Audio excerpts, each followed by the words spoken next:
The 10 most dangerous housing projects in Queens, New York.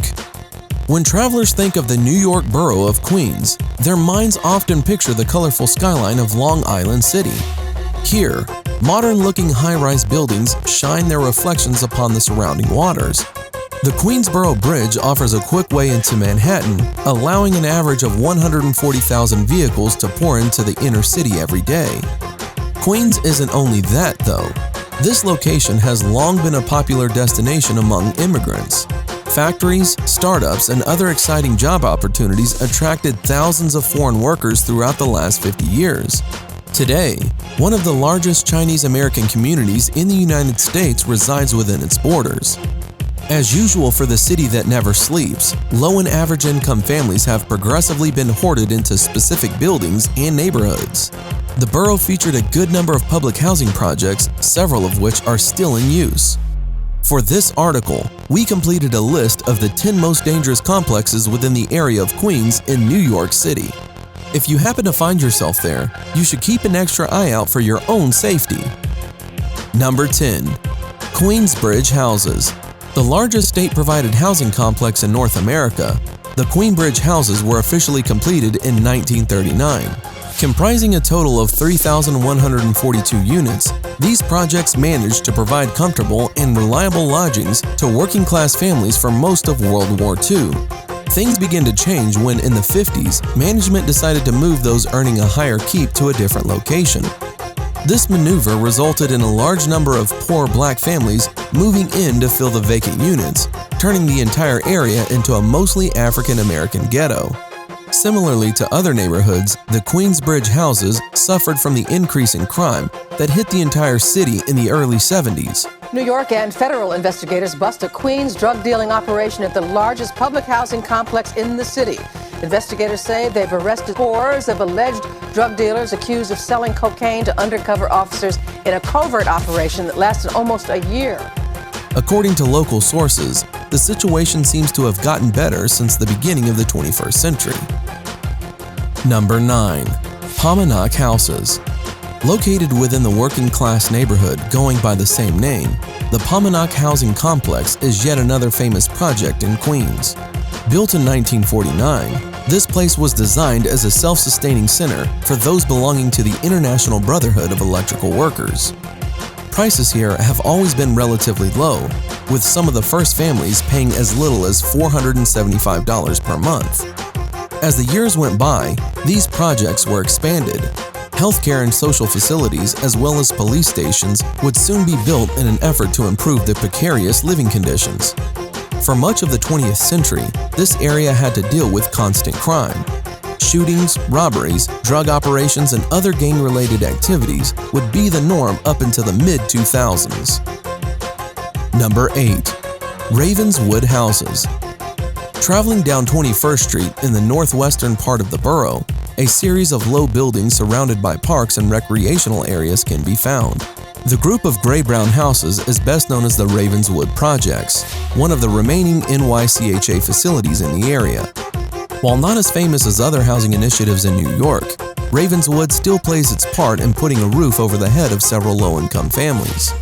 The atmosphere is one of hope, but also one of unrest and constant worrying.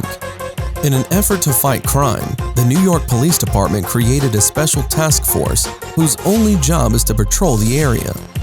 After much debating about whether this unit should be repurposed, it was decided in 2015 that officers would continue working alongside local residents at Ravenswood and at other projects throughout the city. Number 7. Hamel Houses.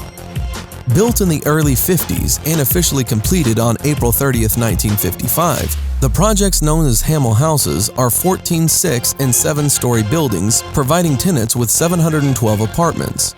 The complex is located on the Rockaway Peninsula and features a playground, a daycare center, and community area.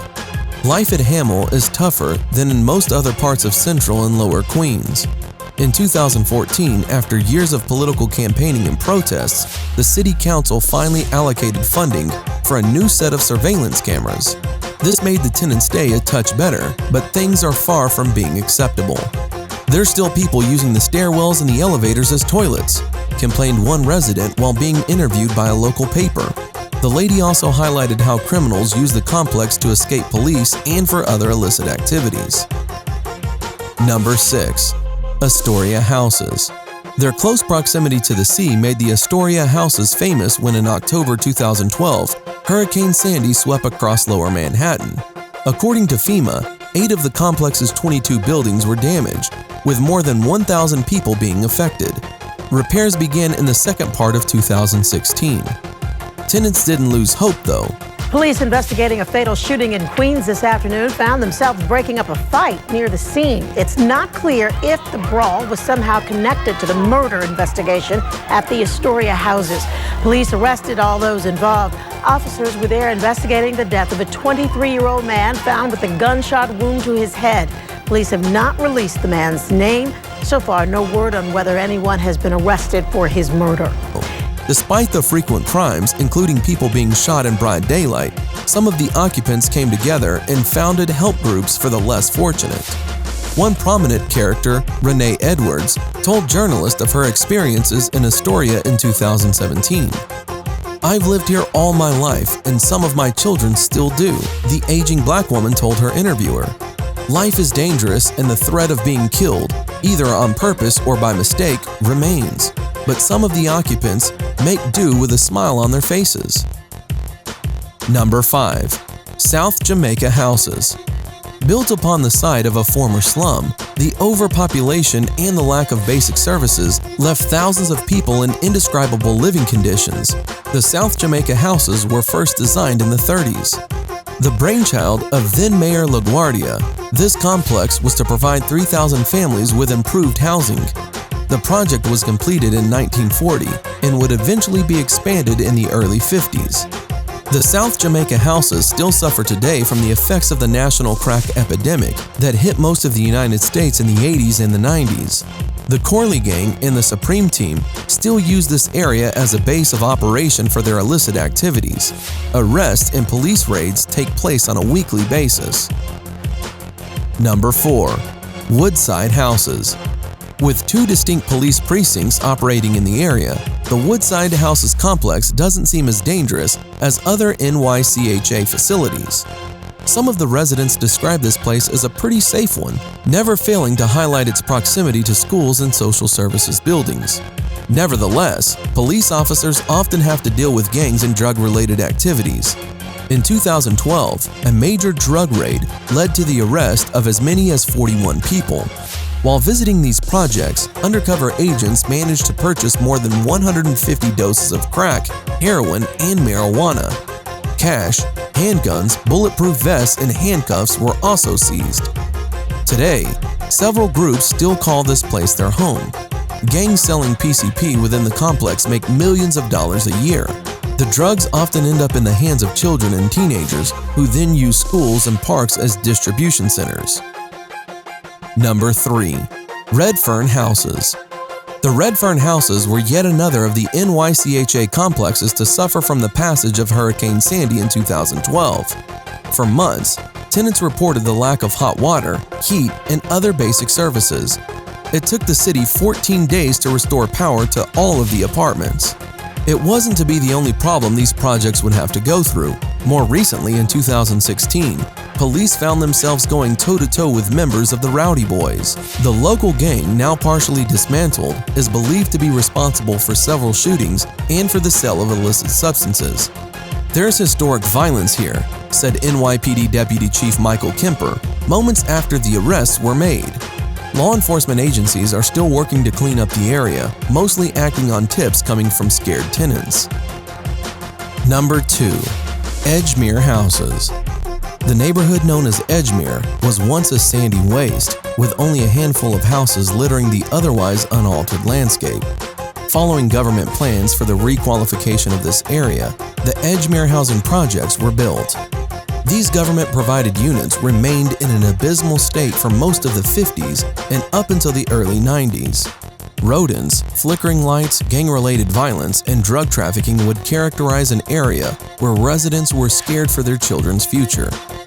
As the 21st century came about, things only got worse. In 2004, a 15-year-old girl was caught in the middle of a shooting between rival gangs. The young Edgemere resident was hit by a stray bullet and spent 3 days at the hospital. "We can't even walk through the neighboring projects. It's always been like that," she said during an interview.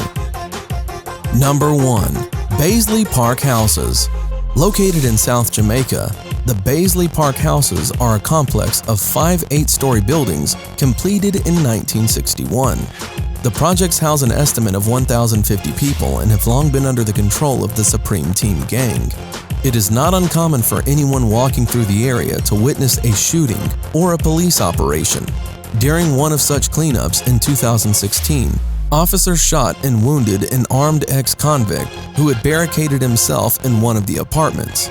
Paisley Park also made it back to the news in May 2013 when a young girl was shot and killed while riding a bus. 14-year-old Deja Robinson, who had just left a friend's birthday party, was struck in the head when a gang member began firing his weapon while in the same vehicle. Saturday at 9 p.m., Deja Robinson and her friends on the Q6 bus home from a Sweet 16 party when gunfire rang out and some shots went into the bus, killing the teenage girl who was innocently returning home from a party. This is our list of the 10 housing projects in Queens that you should avoid. Have you ever had a chance to walk through some of these locations? Know some stories or first-hand testimonials about the life in a project housing complex? Let us know in the comments.